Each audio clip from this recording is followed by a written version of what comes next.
I did my research, and they said that at some point you were crying. Somebody told me that at some point you broke down in tears and you were crying.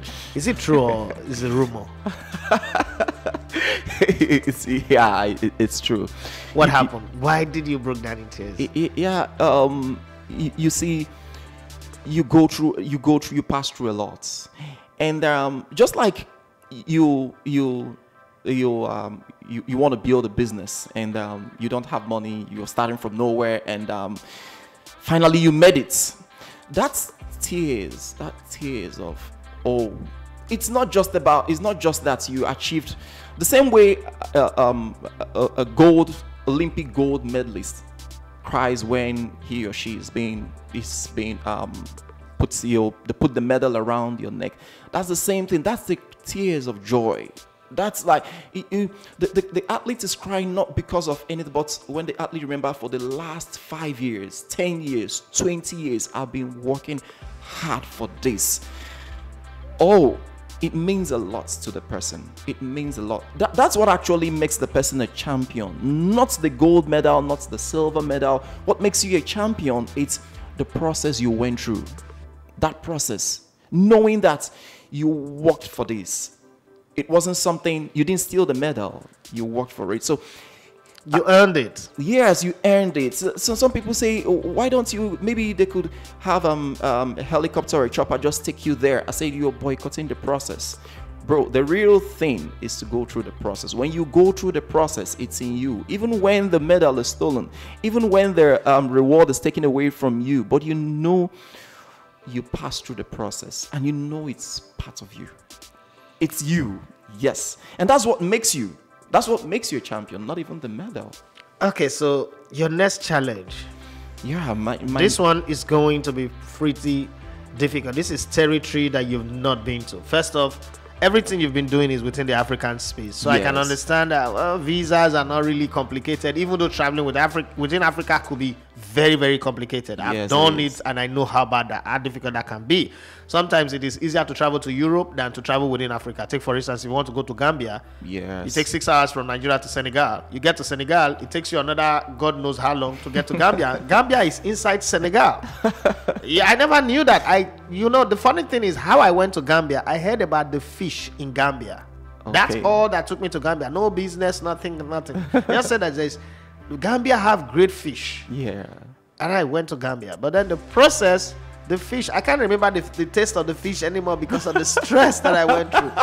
But that's a topic for another day. Or probably when I decide to write my book, When the Hands of God Meets the Hands of Man, yeah, I'll be able to explain on that. I would love to read that. On that adventure. But having said that, okay.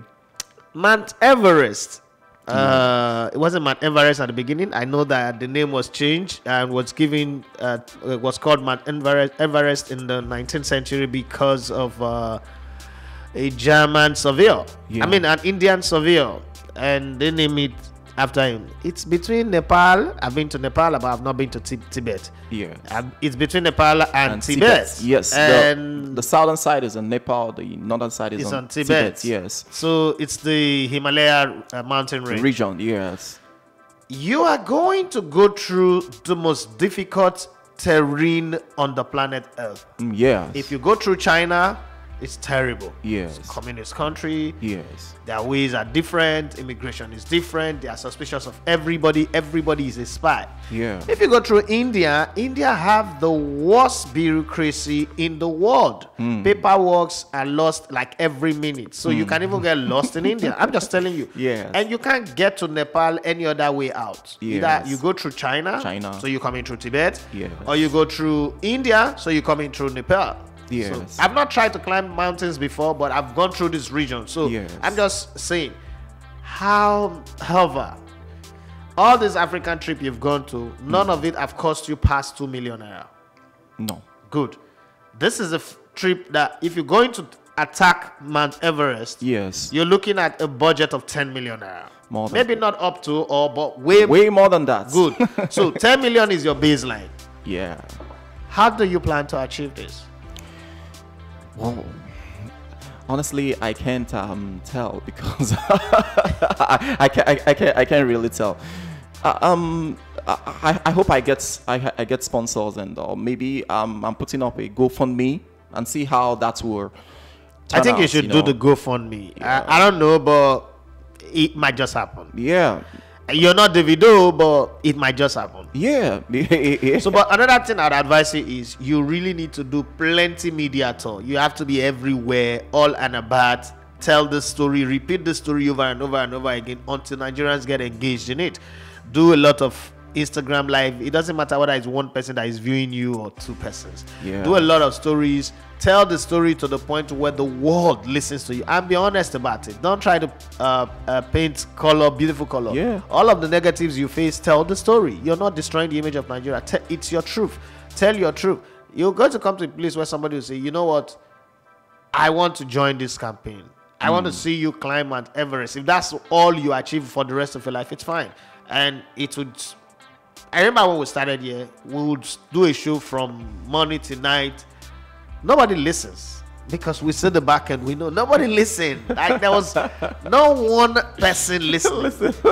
So we end up listening from the other offices to like just encourage ourselves. But one day I remember that my team was asking me, why don't we just shut this down? Let's just be doing our short videos and the rest. And I said, no, this is what I want to do. I want a table like this where I'll sit across people and people will share their stories and inspire others. This thing that we are doing right now, this was my dream. Yeah. And you know, before I know it, it caught on. People listen to this radio now more than when I was in Brilla. People listen. Like if I'm not on air, I remember I was in the hospital and people sending me a message, why you not on air? What's happening? What's happening? Why? I was like, wow, people, this thing has caught fire. I went to Abuja to shoot my podcast and everybody was on my neck like, hey, Daffy, why you not on there? What is happening? We're listening to music. We're hearing music. At this time, it's 9 o'clock. Are you not checking your time? I said, sorry, I'm in Abuja. I'm shooting my podcast. Sorry, I announced it the day before.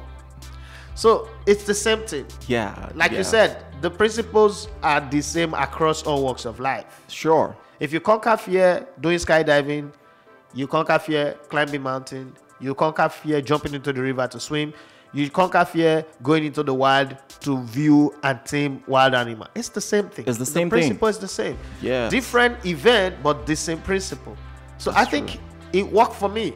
Yeah. I'm going to advise you, it also would work for you.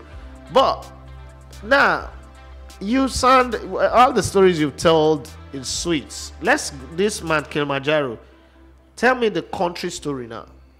Because people don't even know where Mount Kilimanjaro is. Yes. I know it's in Tanzania. Yes. Over time, a lot of people have argued that it's in Ethiopia. Some say it's in Kenya.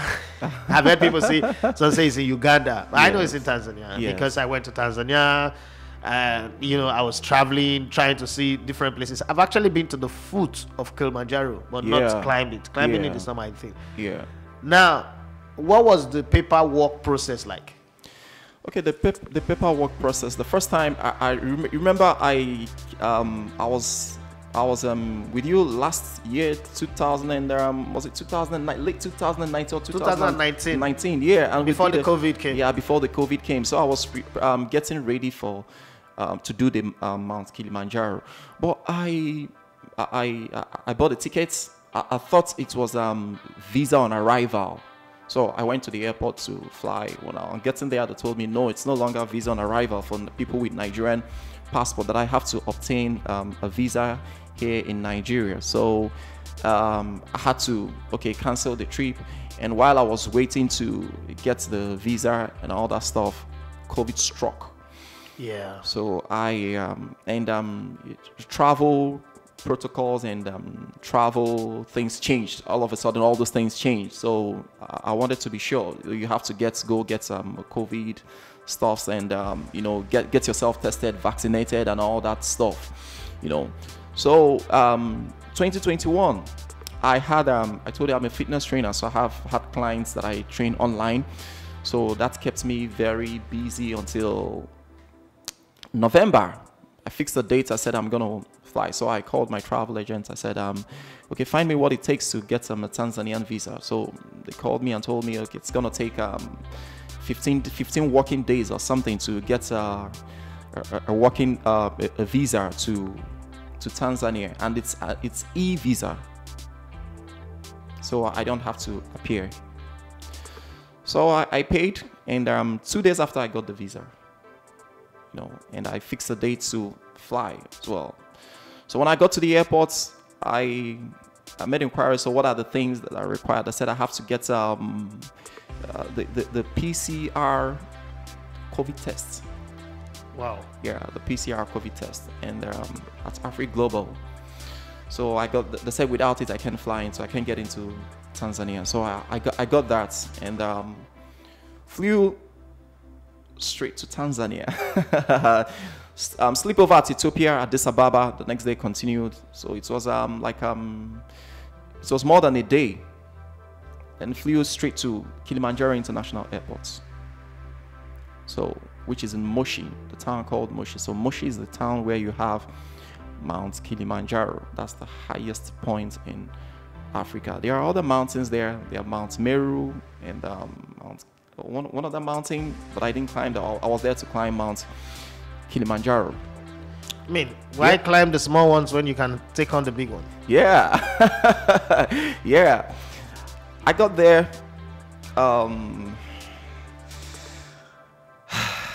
I thought it was going to be that easy. Yeah, I read about it. It was going to be maybe once you're fit, you can just climb. I thought it was going to be that easy. Day 1 of the climb was relatively easy. Day 2 of the climb was easy. Day 3 became more challenging because we're going to a higher altitude now. Very, very cold. It was actually snowing. Whoa. Yes, it was snowing. And you're not used to snow. Yeah. Were you dressed? Were you kitted up for it? Fully. Yes, I was fully kitted. I was fully kitted because my guide told me all that these are the things, and you have to listen to your guide. Yeah. Yeah, you have to listen to your guide. It's key. Follow who know road. Yeah, make you not go for gutter. Exactly. Yeah, So that's true. if you're the same, when we said the principles are the same, you're building a business, follow who know road. You want to build a business from scratch or do anything at all, follow who know road. Someone who has done it and who is a master. So the person can tell you ahead of time the things you will experience and what you should do when you experience those things. Yeah. So I rented the gears. I didn't buy the mountain gears. I rented them there in Tanzania. So the best gears. I asked them, what are the gears that are required, that are necessary for me to get to this point?